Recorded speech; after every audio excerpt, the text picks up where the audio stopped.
us, folks. So my name's Amanda. I work for OneOC, as I mentioned. And as I shared, our mission is to accelerate nonprofit success. And we do this by connecting nonprofits, volunteers, and companies that are passionate about creating a broader social impact. And so, throughout this time, we've been trying to be really reactive to what nonprofits need. And so I think this webinar is even helpful for us as we're thinking through our own planning process of how we can continue to support the nonprofit community. And so as we go through these slides, I'm going to be focused kind of on three core areas: nonprofit resources, volunteer services, and back office support services, all for the nonprofit. And as I go through these slides, if there are suggestions that you have, would love to hear them and feedback that you may have.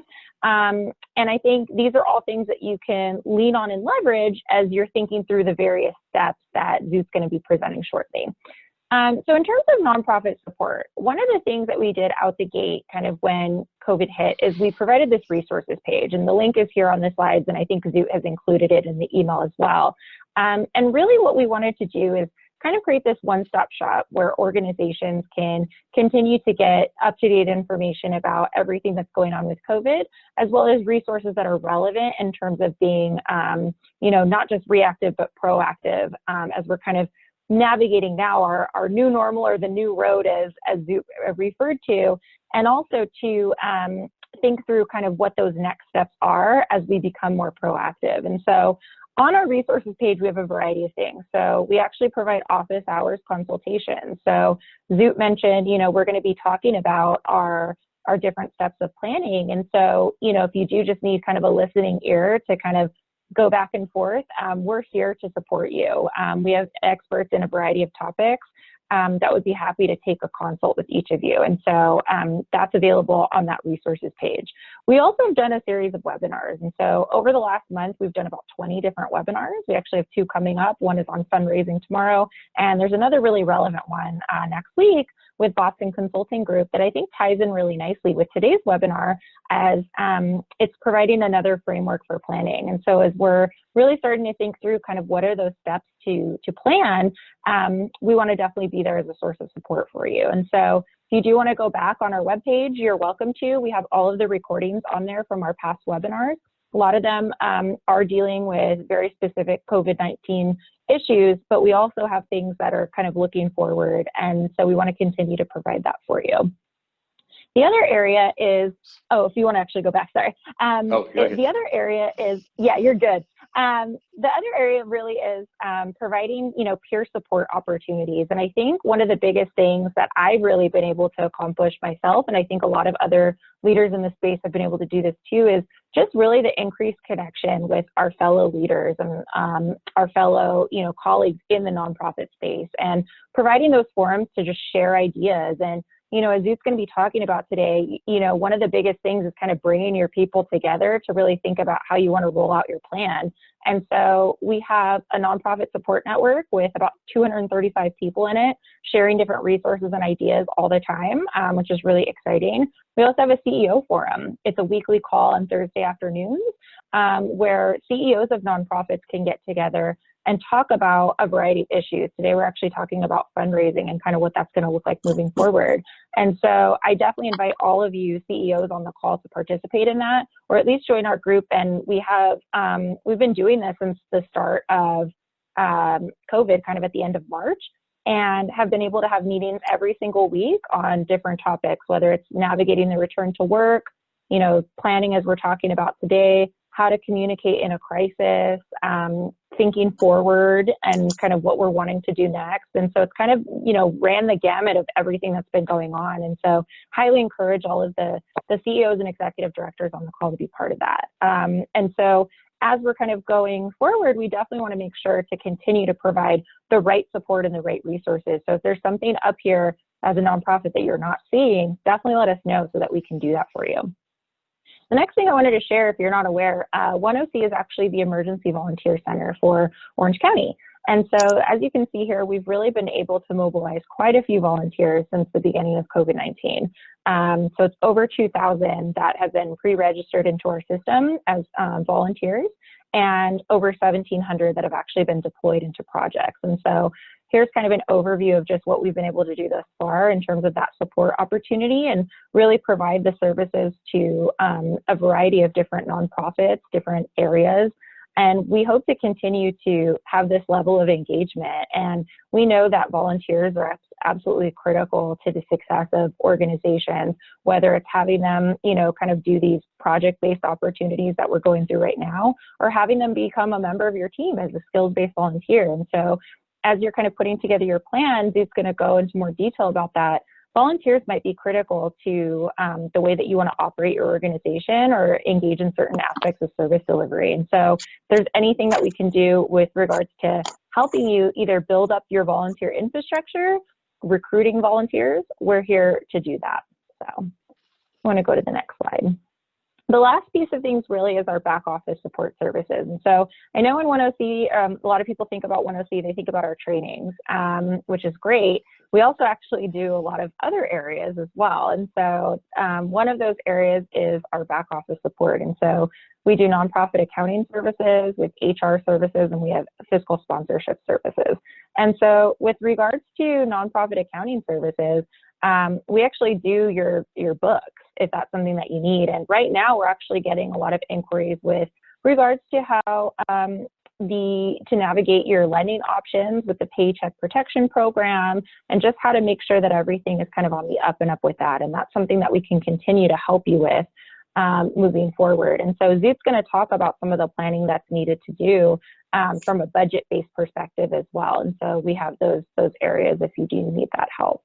I know a lot of people are starting to think about navigating the return back to work and what that looks like, especially with things starting to open up here in Orange County. And so there's so many, things to think about from a legal, a compliance, and HR perspective. We had a whole webinar series about that. We're actually going to have some trainings about that as well coming up. And we will continue to provide a variety of support options in that area. Again, you can book those office hours with our Director of HR and Administration, Stacey Brooks, and she's happy to help and support in that area. The other thing to think about, I know a lot of nonprofits have been in a place where they're really thinking through kind of what options they have. I know there's been a lot of positive stories and innovative things that have come out of the crisis, and I know that some folks haven't had the same opportunities, and there's been some real challenges. And something to think about always as an option is fiscal sponsorship, and being able to kind of work with other organizations and collaborate to really extend that mission forward. And we are a fiscal sponsor. Charitable Ventures is also a fiscal sponsor. We have those opportunities here in Orange County. And so if you have other questions about that and what that looks like, happy to give more information. Amanda, we have a couple questions. Yeah, sure. Someone has asked about the youth development and education, youth serving organizations convening. Not sure what this is. I do not think she spoke about that, but I'm interested in learning more about what that is. Can you give us a little more information on that? Happy to share. Yes, and this is really exciting because we're really trying to help organizations not only kind of holistically, but at a sector-specific level. And so for organizations that are youth serving, we've actually been working with a group of folks to put together a convening. It was started by James Littlejohn of Boys and Girls Club of Capital Valley and Lucy Santana of Girls Inc. And what we really are trying to achieve with that group is bringing together leaders, not just from nonprofit, but from foundations, companies, healthcare, education, to talk about programmatic reentry and what that's going to look like. And so we had our first call last month, bringing together kind of this group of folks. It was a small group kind of intentionally because we just wanted to see where it goes, but definitely want to open up that group to anybody in that space that wants to be part of the conversation. We have our upcoming call next week, and we're going to be having Jeff Hintenberger, who works for the Orange County Department of Education, actually speak about their plans for kind of programmatic reentry. And so I think this ties in really nicely with what Zoot is going to be talking about today, is we're kind of thinking through like, what's our plans, what's our next step as organizations. This is really from that sector specific level and thinking about how can we all be on the same page as we're thinking through some of these things. And it's been really nice too, to be able to talk through those different challenges. And one of the things that's come up is kind of, as we've gone more virtual, and not every student that's in these programs has access to the technology that's going to be necessary to engage in virtual programming, and what does that look like, addressing kind of the digital divide, and thinking about kind of funding opportunities as we move forward and what that's going to look like. And so it's been really exciting to just kind of see the evolution of that conversation. And so would love to invite anybody who's interested to be part of that. Somebody had asked about a link to the CEO. Kevin provided that link, but I just want you to know that the links to everything we're talking about were sent out in the email 2 hours ago. So all of you probably have that in your email somewhere. So you can look up all the links that we're talking about for everything today. So go ahead, Amanda, you were talking about upcoming webinars. Yeah, and with the CEO Forum, definitely try to join us. It's this afternoon.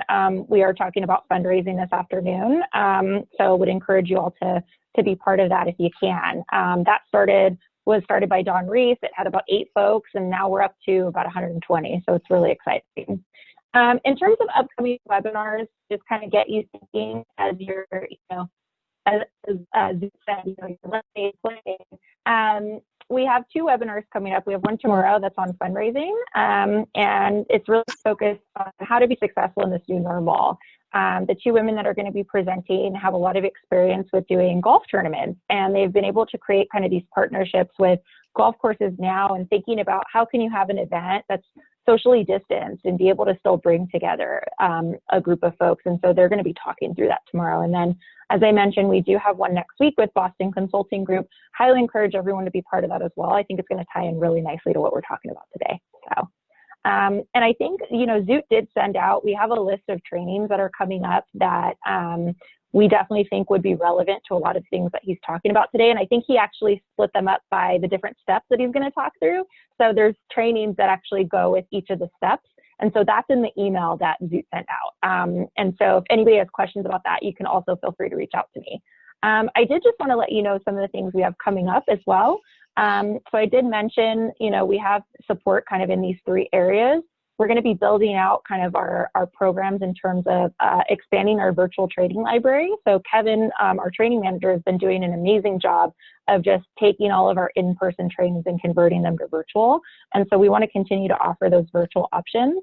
We also want to continue to help you think about how do we return to work, and what does that look like, and assist you kind of in that planning process. And so, I'm going to turn it back over to Zoot, but thank you for letting me share all of that. And if there's any questions in the chat, I can go ahead and message you back. So thank you. Right. So there's 10 steps that I'm outlining here for creating a post-COVID plan.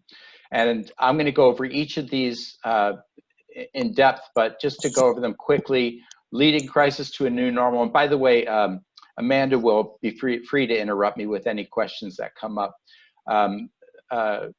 Leading crisis to a new normal, triaging your decisions to figure out which way to go, doing your evaluation, information gathering, strategic partnership opportunities, board and leadership team kind of creating and building that, program plan with budgets and timelines, rolling the plan out, managing by timelines and budget, and then telling the story, and finally evaluating it so you can do a longer term plan afterwards. So we're going to start with the leading in crisis to a new normal. And I teach leadership at Cal Poly Pomona, and I've taught it for OneOC. Shout out to Kevin. And I've taught it at Cal State Fullerton with our CEO training program.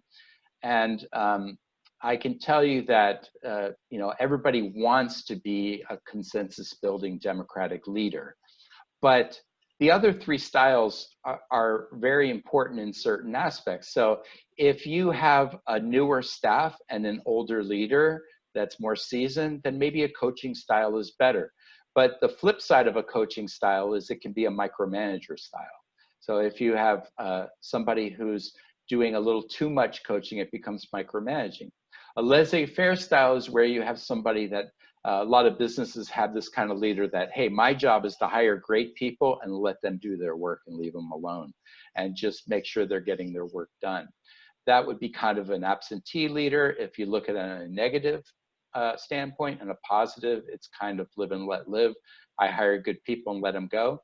And that can be great if you have seasoned staff that know what they're doing and you're hiring great people all the time.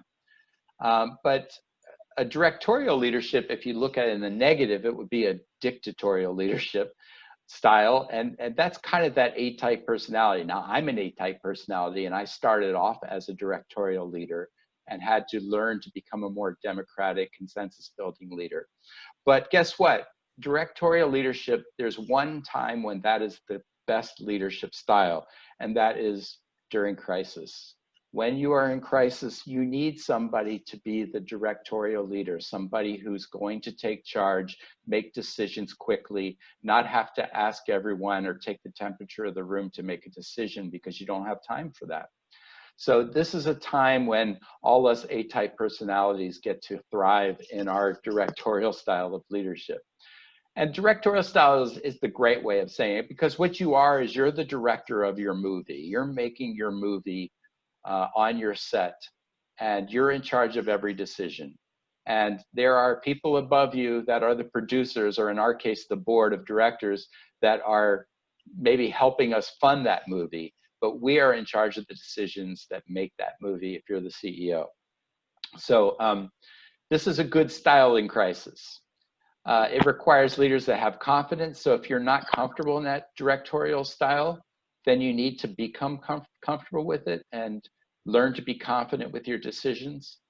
It is an opportunity to be decisive, to reassess weekly with your board chair and senior partners, kind of make sure that they're on board with your decisions, because being a director can be a dictator if you don't get people on board. So it's one thing to make those decisions, but you have to get people to rally behind them.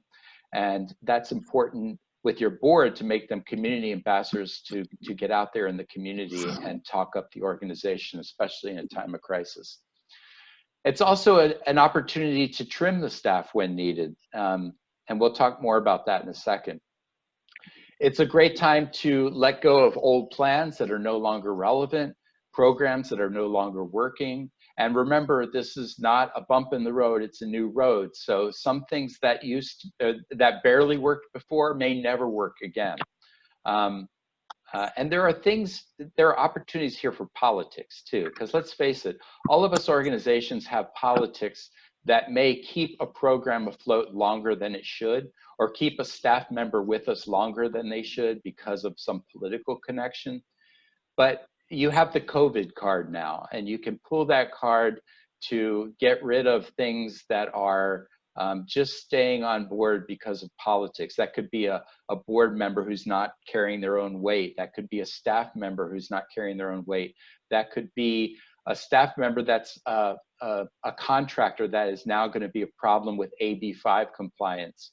It could be a lot of different things. And if you're not sure what I'm talking about, AB5 compliance, one of the links that I sent you is our podcast and our YouTube video on AB5 that we did about a month ago, that has, pardon the pun, gone viral and done very well now.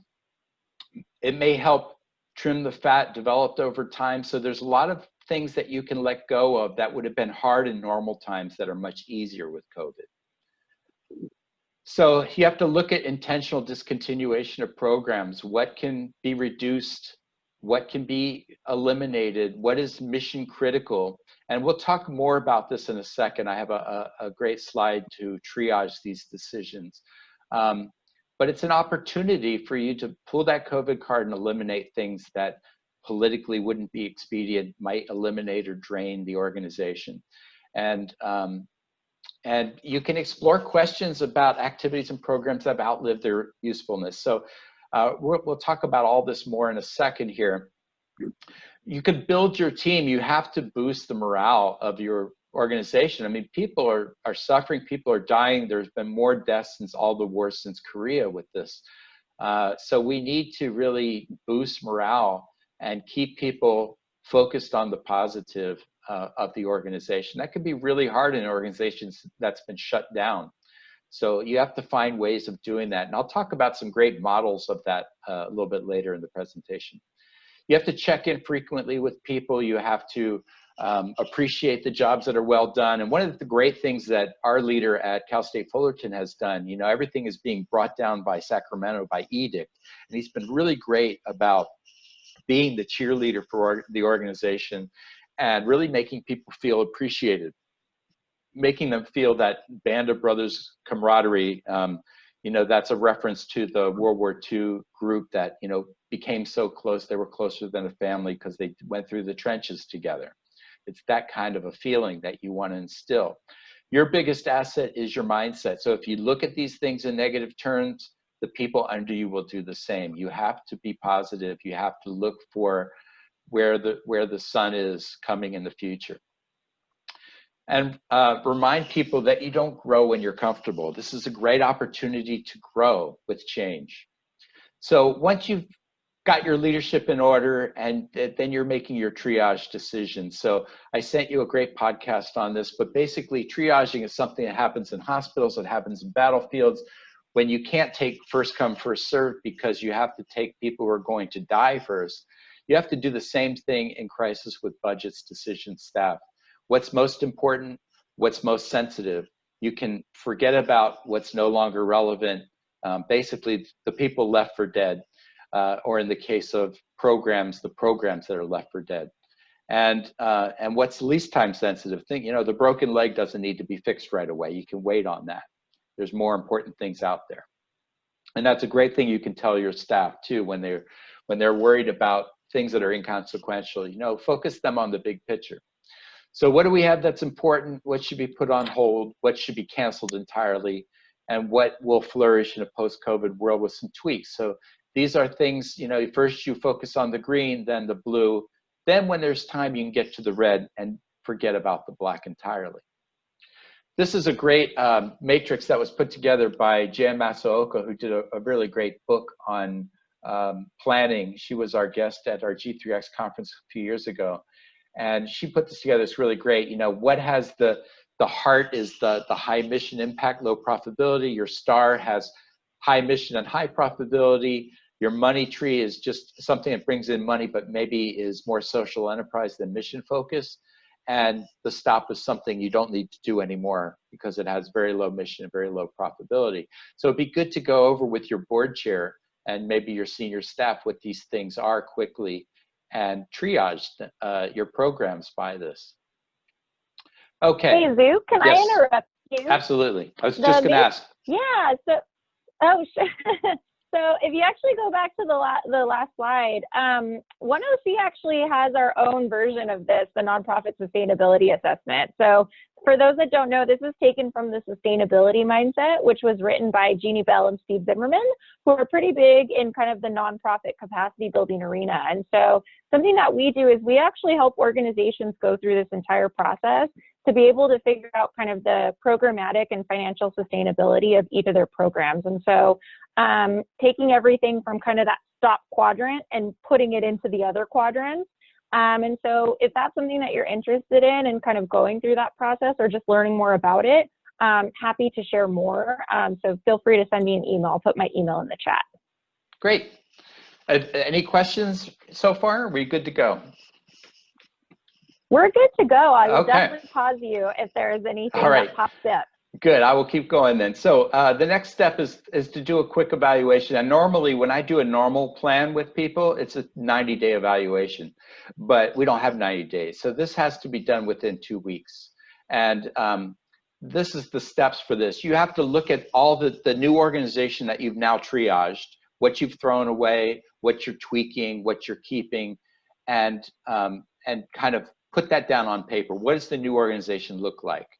Do a SWOT analysis, and I'll go over that in a second. New opportunities and innovations, model programs, recalibrate the metrics. I'm going to go over each of these with a slide.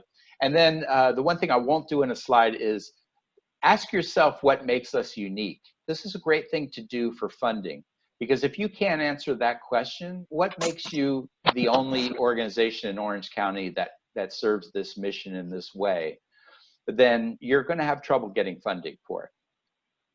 So a SWOT analysis, if you've never seen one, I think most of you have by the poll I did, so I'm going to go kind of fast here, is you have the internal strengths and weaknesses, the external opportunities and threats. Those are external to your organization. The strengths and opportunities are positive, weaknesses and threats are negative. When I do this with organizations, I give them this template and I say, you know, please come up with 5 of the positives and 3 of the negatives, because if you can't come up with 5 good things about your organization that are big overarching things, then you might be in trouble. And you don't want your negatives to be greater than your positives, or even as much as your positives, because there's a psychological thing that happens with that. So I ask organizations to only limit it to like 3 weaknesses and threats that are big overarching things. So, you know, an example of this might be a strength, might be a great board, or a great staff, or you know, a diverse funding base, or an endowment. Weaknesses could be things like a weak board, or all of your funding coming from one funder. In our case right now, maybe all your funding coming from a big state grant that's about to be cut, which would become a threat then, as a state grant funding could be threatened. An opportunity would be, and by the way, I just want to point out, your funding coming from a state grant is internal, but the state grant being cut is external. So opportunities would be, you know, things like a strategic partnership or a strategic alliance between the Gianneschi and OneOC on training. That would be an opportunity. A threat could be, like I said, one of your major funding sources going out, or having too many eggs in one basket. All right. So opportunities, you need to look at where you can find opportunities by drawing upon your board opportunities. Maybe there are political things that can be pushed aside because of COVID, where you could try things that your board wouldn't let you try before. Maybe you can motivate your board now in ways that they couldn't be motivated before. It's a great opportunity for building boards, and we're going to cover that when we get to the board step. Innovative opportunities. What pilot innovations can you try now? This is a great time to innovate and try things. You know, necessity is the mother of invention, right? And when I say pilot, that is highlighted because the key to innovation is keeping innovation small enough that they're allowed to fail and experiment and won't tank the organization, okay? So we'll talk a little bit more about innovation in a second. I have a slide for that. And then what things can you tweak in your existing programs that will lend it to a post-COVID world? What opportunities exist in the new normal? Many of them are going to be digital opportunities. So I had a great management teacher that said there's only 2 ways to change things. I'll never forget it. He said you can wipe everything out like a hurricane, you know, fire all the staff and start over, but it'll take you a long time to rebuild. Or you can just make incremental small changes over time, like evolution, and it'll take you a long time to build. And his point was there's no fast way to change things. It always takes a long time to build. Now the one, Gail, I think you're getting some static on your line. If you could mute yourself, that would be great. Oh, you know what? I don't know what happened. I got out of the screen. I think your mic is hitting something. It's causing static. So maybe it was close to my iPad or something. I'll move it. So anyway, the point was that no matter what you do, it's going to take a long time to rebuild. Now, in the case of a crisis, everything is already wiped out for you, like a hurricane. So you don't have to worry about change because change has happened. So the advantage to building in a crisis is that this decision's been made for you. Your point is now to Marie Kondo it. So what I mean by that is only bring the things back into your organization in your rebuilding process that help it in the new normal. That means you can sweep away a lot of the clutter and things that maybe were a problem for your organization in the past, but as I said, because of politics or other reasons, were not expedient to get rid of. So you have a different priority list now. Innovation. So a lot of people think that innovation is all about creativity, and that's bullshit. Innovation is not about creativity. It's about the scientific method. It's about building on things in a small way, creating small pilots, and where you can experiment and you can fail without it affecting the whole organization. Those people who think that innovation is about, you know, being allowed to fail and trying new things, that's only half of it. That only works if you're doing it on a small scale. You don't want to jeopardize your whole organization for an idea. So pilots are the key to innovation. Now is the best time in the world to try new pilots. And I do a podcast on innovation. The link is in the email that was sent to you. So you can check that out. So how can you innovate with new needs, new ways to deliver your mission, trying new things out? Is there a pilot that you could try right now?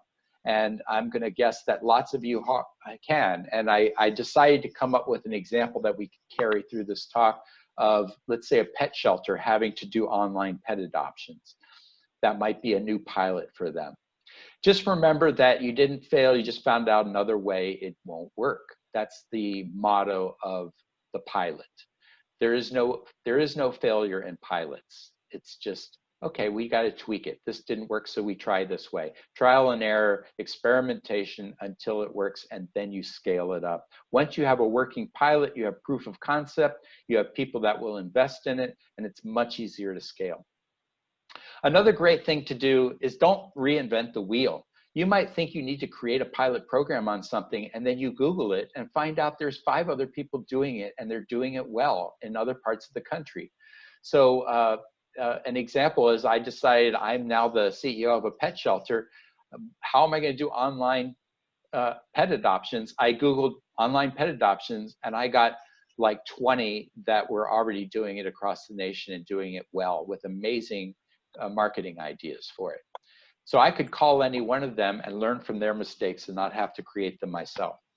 So these are some examples of model programs that have happened right here in Orange County. The Muckenthaler that I used to run is now run by a great new director, Farrell Hirsch. He did this thing where they, on the first week of COVID, they had to shut down their gallery, their art programs, all their classes, all their outreach programs, all their stages, and they didn't know what to do with themselves. So they decided to clean out their art supplies. And in doing that, they had these artists that weren't working and these art supplies that couldn't be used and they were going bad. And they put together art kits that would go out through a drive-through in their parking lot to parents that they could take home to their kids and give them something to do while they're now having to be parents and workers at home. And they were a huge, huge hit. It was a great idea. And a funder said, can you also do this for seniors? Now they're making $40,000 in the first 6 weeks of funding for these art kits. That's put them back to work. They opened their gallery up with the Rotary Club of Fullerton to make masks for Fullerton's St. Jude's Hospital. They're making masks now for 5 hospitals. That's opened them up to funders from the Rotary clubs that are now looking at them as a source of funding. They put out funny videos that kept them in people's view. They even had me do one with the current director, doing a lip sync of everything you can do, I can do better. You can find it online. They did drive-in performances, just started that. The very first one happened this weekend. It sold out in 5 minutes. They started a sculpture garden so people could walk around the neighborhood and see sculpture. So all of these things have kept them relevant when all arts organizations have become very irrelevant in the age of COVID, at least while during the lockdown. And they figured out a way to to kind of pivot into the win there. Pure Game is a soccer organization. They had been wanting for a long time to do online soccer programs. Nobody wanted to fund it. COVID came along, they did it as a pilot, the school district picked it up, and within 6 weeks now they're doing it at several school districts, and it's become the main part of what they do is an online soccer program. Parents have picked it up as well. Mariposa did the same thing with counseling online. Habitat for Humanity, they had a fundraiser scheduled for 3 weeks after COVID started. They decided not to cancel it, but move it online. They actually made more money than they would have net profit if they had had the fundraiser because they didn't have as much costs. So now they're going to incorporate virtual fundraisers into the way they do things in the future. One of my favorite stories is Sweet Farm. Sweet Farm is a nonprofit organic farm up in Northern California. They had a thing where corporations would come and do corporate build days, days where they would bring their managers as a team building exercise. and they would pay Sweet Farm for the pleasure of doing that.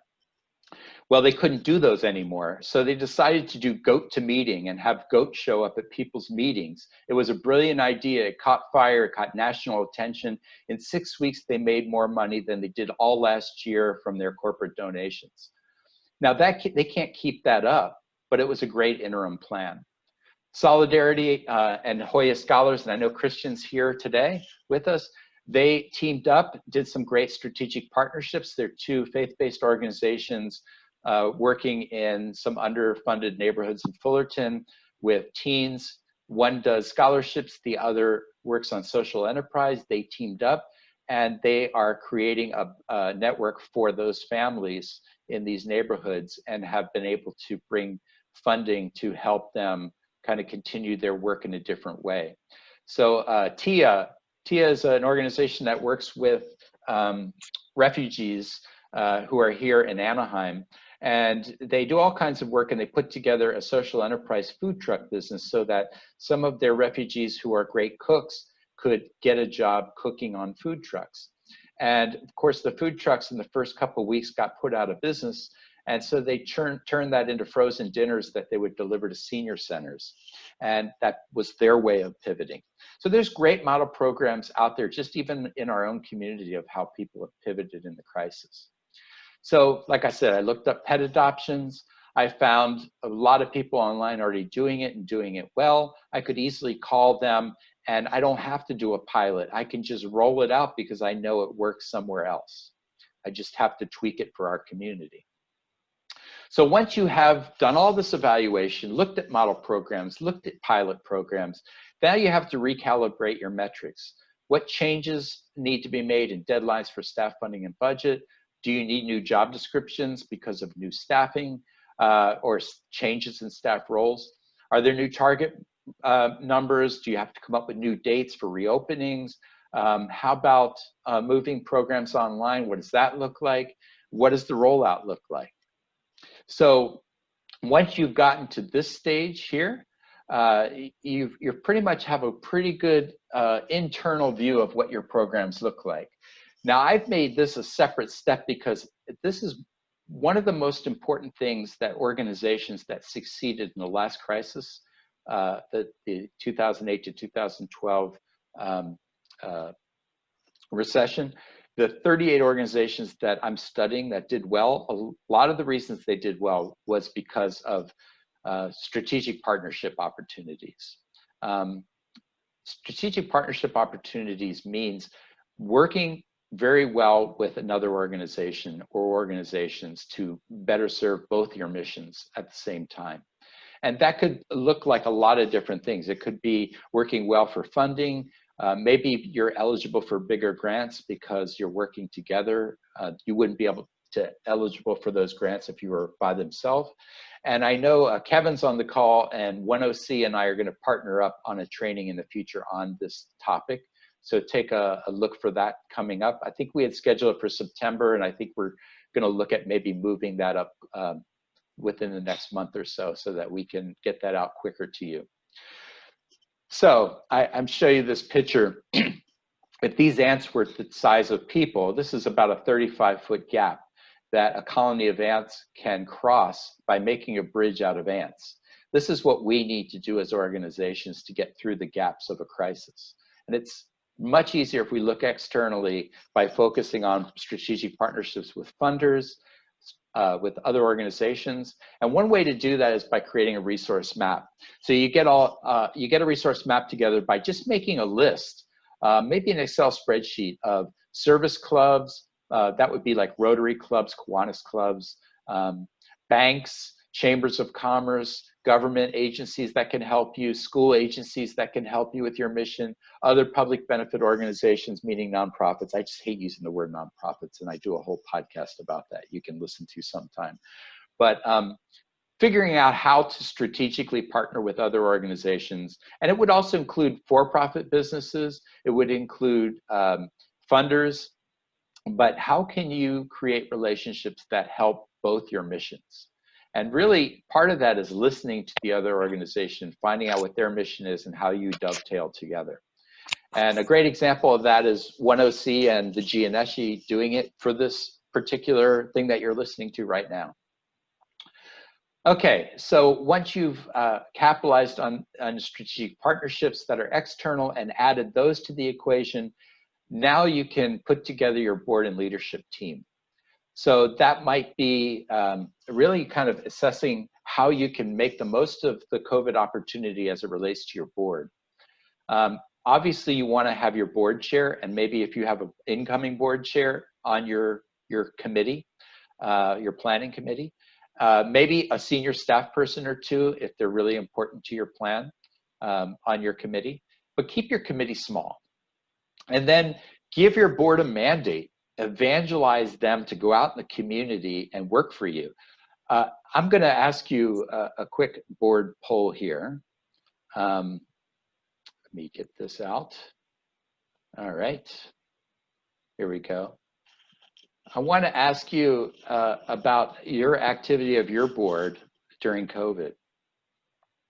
And I want you to think about something while you're taking this poll too. How many of your board members, every time you put out a social media post, how many of them are sharing that post, liking that post? You know, I would say if they're not engaged with your social media, then they're not active and engaged as a whole. All right, so it looks like the majority of you do not have heavily engaged boards. I'm going to end the polling here. And that is not uncommon. You know, there was a poll done by Board Source that showed that 80% of board members across the United States could not recite their organization's mission statement. So it is not uncommon that most boards are not heavily engaged. There's the 80-20 rule in boards. You know, 80% of the work is done by 20% of the board. And we have to get away from that. And this is a great opportunity to do that. Your board should be evangelists for your mission in the community. And you should be having every single board member should be liking every post that your organization comes out with and should be sharing it on their feeds. If you just ask them to do that much and talk about you in the community to people that can help you, that would be a huge thing. They should be doing what is asked and what is needed when it's needed.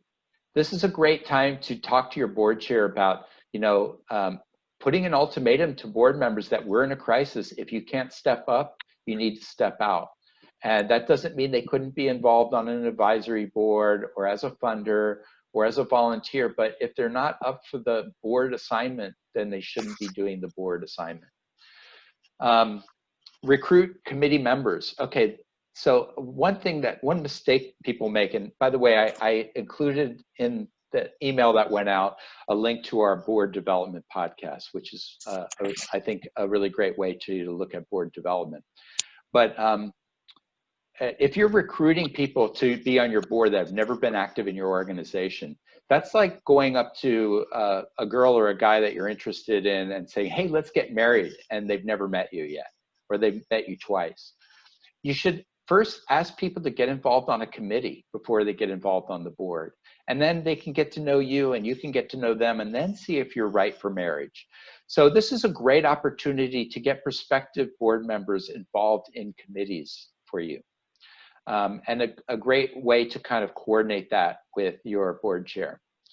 So I see a lot of chats going on. Is those questions or are those just attaboys? We had a good suggestion actually oh, good. from Tracy. Yeah, Tracy was saying that one thing that they do, Tracy, you're with Child Creativity Lab, right? So one thing that they do is have more posts on LinkedIn. So I think originally they were doing more posts on Facebook and Instagram, but a lot of board members are on LinkedIn. And so that's a great way to get them engaged. And we've even seen this with OneOC too. Like I think a lot of you saw our Spirit of Volunteerism virtual event, and that was a way that we were able to say, hey, look for this on LinkedIn, like it, share it. And we gave them some, you know, information about some of the nominees that they would be able to talk about. So I think that helps a lot. You know, it's funny you mentioned that. I have moved off of Facebook entirely, partly because I have an ethical problem with Facebook and Instagram. but that's another story for another day. But I do almost all of my social media on LinkedIn. I find it to be very effective. I use Twitter as well, and YouTube, and my podcasts. But between my podcast and LinkedIn, I get most of my social media done. So I think that's a great point. So, you know, board members should be working their networks for opportunities for partnership and funding. I mean, their key job as a board member is to be an evangelist for you in the community. If they're not doing that, they're not doing a great job. So this is a great opportunity to motivate them. Okay. So now that you've gotten those first 5 steps, you basically have everything you need to put a plan together. You just have to now put it into a way that works as a plan. And that's what we're going to talk about in step 6. So what is the story you want to tell? This is a really interesting speaker that I have. I realize that we're running long right now, and I hope, I know that some of you are going to have to leave us, but I'm just going to keep going. We're going to stay as long as it takes. And like I said, this will become a YouTube video, but there's a lot of information here. We have a speaker coming up for a conference this year at the Gianneschi Center, and he is the, his title is Story Architect for JPL NASA.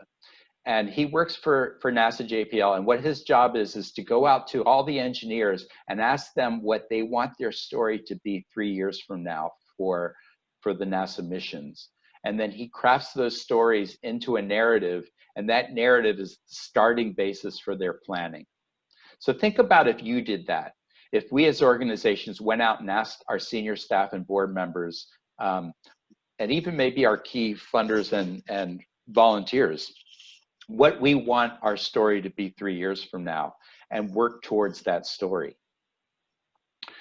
So I always tell people when planning, never to have more than 3 goals, because it has to be manageable and you need to be able to keep it in your head to be a workable plan.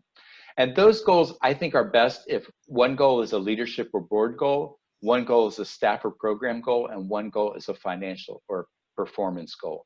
So here's some examples, like maybe just 100% in board engagement with our social media feed. That's a very simple, doable goal for a year. How about 2 board members with special skills brought on to our board? So these are very doable goals that you can easily do within a year. They should be like that, something easy to do. You would only do one of these. I have 2 examples under each, but you only need to do one of these. I'm just giving you 2 examples. So an example for a program goal might be to just start a pilot program with a 90-day stint, and then you're going to evaluate it at 60 days and see if you can scale it up after 90 days. A good example for a financial goal might be, hey, just to get back half of the 20% of funding we lost during COVID. You know, that's simple. How are you going to do that? So once you have your goals, the next thing you need to do is add objectives to those goals. Objectives are the steps you need to get to the goal. If my goal is to get from here to San Francisco, I need to know all the freeway exits that I need to change on to get there. So what are those steps to achieve that goal? Then once you have the steps, what are the deadlines and staff I need to create those steps? So what staff do I need to make that step happen, and what deadlines and budget does that person need to achieve that goal, to achieve that objective, I'm sorry. So once I do that, I can figure out the costs, I can figure out the income generated, I can add that all to a budget, I can add those deadlines to a timeline. So I'll give you an example of this. If we're doing pet adoptions rolling out in 90 days, okay, what staff do I need to do that? I'm gonna write down those objectives. I'm gonna write down what deadlines, what the costs are, what the incomes are. So in 30 days, I might create a plan for virtual adoptions. I might have a Zoom training for staff. I might have a marketing plan, a pet adoption delivery plan. How are we going to deliver these animals? Or are they going to pick them up? In 60 days, what do I need to do? I'm going to have some kind of an evaluation for sure in 60 days. And then in 90 days, what are we going to need to do to tweak it or to scale it up so that we can go beyond 90 days? What are the budgets and the timelines for that? A budget would look something like this for a 1-year plan. It would have the year before COVID, so I know what a normal time budget looks like. The year of COVID, so I know what everything this year looked like when it got all crazy. And then next year that we're planning. And in this case, we're figuring that we're going to try to get a little bit above what we were before COVID. And we're going to keep our expenses down because COVID's given us the opportunity to cut some things. And so by doing that, we may end up as well, if not better, than we started before COVID. And with each of these budget items, you see, I've put them in very simple categories so that everything is in this budget, but everything's in very simple categories, so it's easy to read. So in each of these categories, I'm going to have a budget narrative. So for example, earned income, increases earned income from virtual adoptions. The innovative nature may open us up to new grants and tech grants, so that's the grants component. New board efforts in online space would add increased corporate support because I'm thinking, okay, I'm going to do more things online. There might be ways to advertise online that might draw more corporate sponsorship. Although in individual donations, we're not going to go up, we're going to go down a little bit back to normal levels because that money that we got from COVID is not sustainable. So we think that's going to actually go back down a little bit. So there'll be notes like this for all the expense categories as well. Program expenses are going to increase, but because of recessionary times, we don't think the physical plant will increase. That'll go down a little bit or maybe stay the same. Like that would be your facility costs, your insurance costs, etc. Our administrative costs, we're going to keep those lean. So, there's something that explains each of these categories here. Okay, then you're going to put a timeline together with all of those things that came out of the objectives for. So there might be a timeline like this for each of your goals. So, we're going to create a plan for virtual adoptions in June. We're going to start the marketing and the delivery plan in July. We're going to announce it in August, roll it out in September, evaluate it in November, and then in December, we'll know what we're going to do to go forward in January.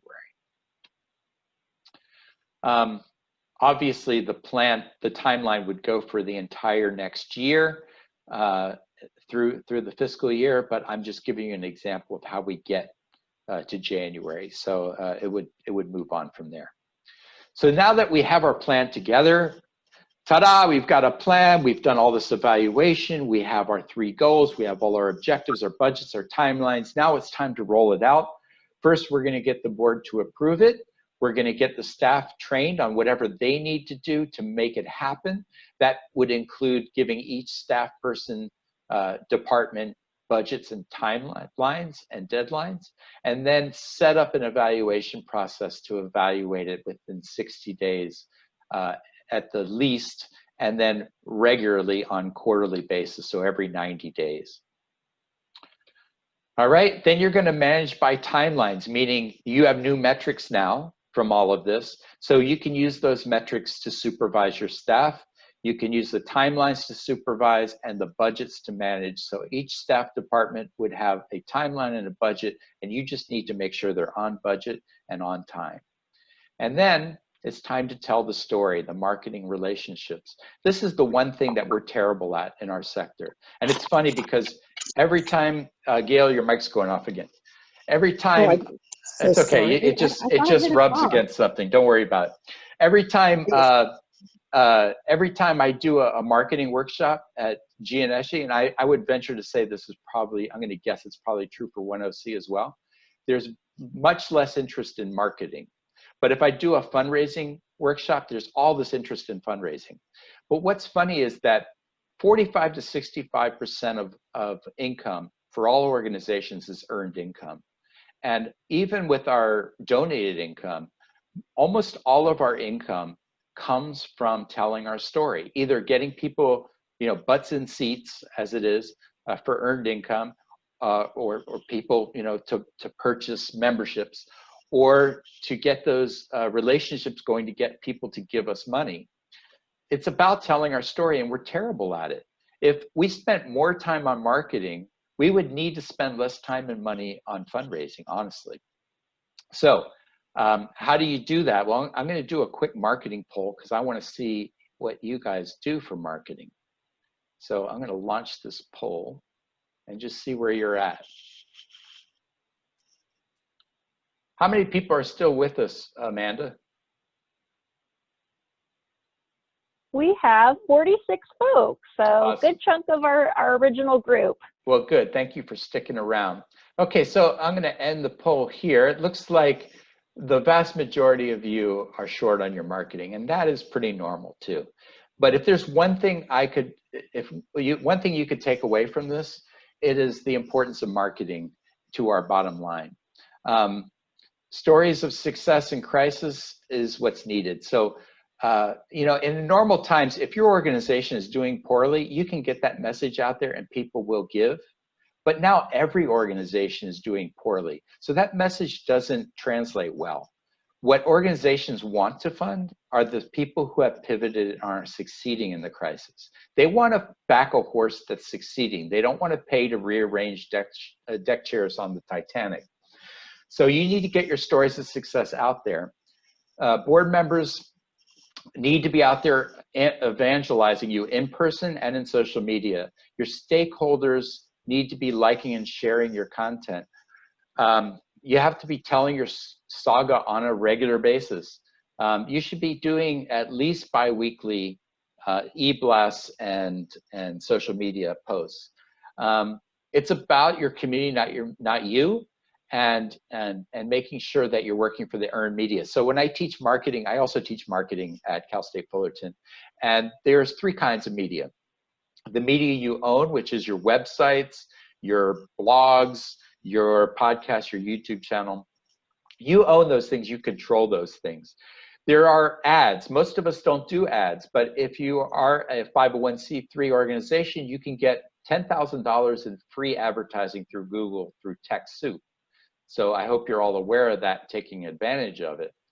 But regardless of that, if you're doing ads, you can control those, but people don't pay a lot of attention to ads. They don't pay a lot of attention to owned media. What people pay attention to is earned media.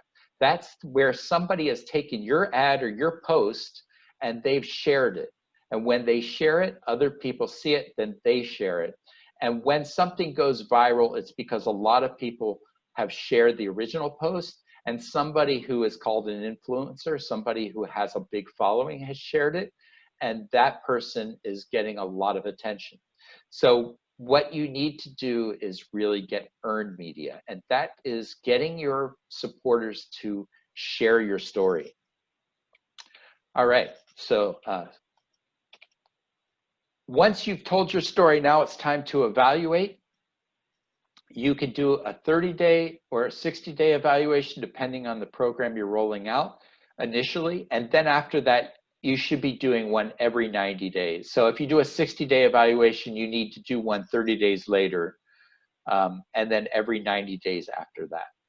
So for a new program, you're going to do it the first 30 or 60 days, but all of your programs should be evaluated every 90 days with quarterly updates to your board. I do that for every organization I've ever been a CEO of, whether they ask for it or not. A new plan on the 3rd quarter. So, okay, we're doing a plan for the next fiscal year. If your fiscal year starts July 1st, say, then by October, you should have a pretty good idea of how your plan has gone and be planning for the next plan. Now, by October of next year, you should have a pretty good, sorry, not October, what would be, April. By March or April, you should be 9 months into the next year. And you should know how things are going, and you should know whether you need to do another 3-year plan or another interim 1-year plan. Because by then you'll know if the new normal has become normal or if we're still defining the new normal. I'm going to leave you with 2 quick thoughts. One is this quick little formula here. If you can get everyone at your organization to do just 0.01% more every day, you can do 37.7% more over the course of a year. That's the difference between doing the same thing and doing just a little bit more consistent effort. And I encourage you to share this with your staff and your board. It's all you're asking for is just a little bit more every day. Now, if you need help with your plan beyond this, I'm happy to help you. Orange County Community Foundation has subsidized me to offer a COVID planning membership. I do all of my consulting through memberships because of the way we're structured with the state. That's just the easiest way to do the paperwork. Our normal planning memberships are $5,000. We're doing COVID planning memberships for $500. It's a lot quicker. It includes a template for planning along with 2 consulting meetings of up to 2 hours each. It also includes membership in the Gianneschi, which is our conference, a seat at our conference and a seat at all of our lectures. That can be anyone in your organization can take those at any time, but you get 1 seat at everything. There's info in the email about this. There's also info about all of OneOC's stuff. And just one last thought, do more things that make you forget to check your phone. And with that, I'll open it.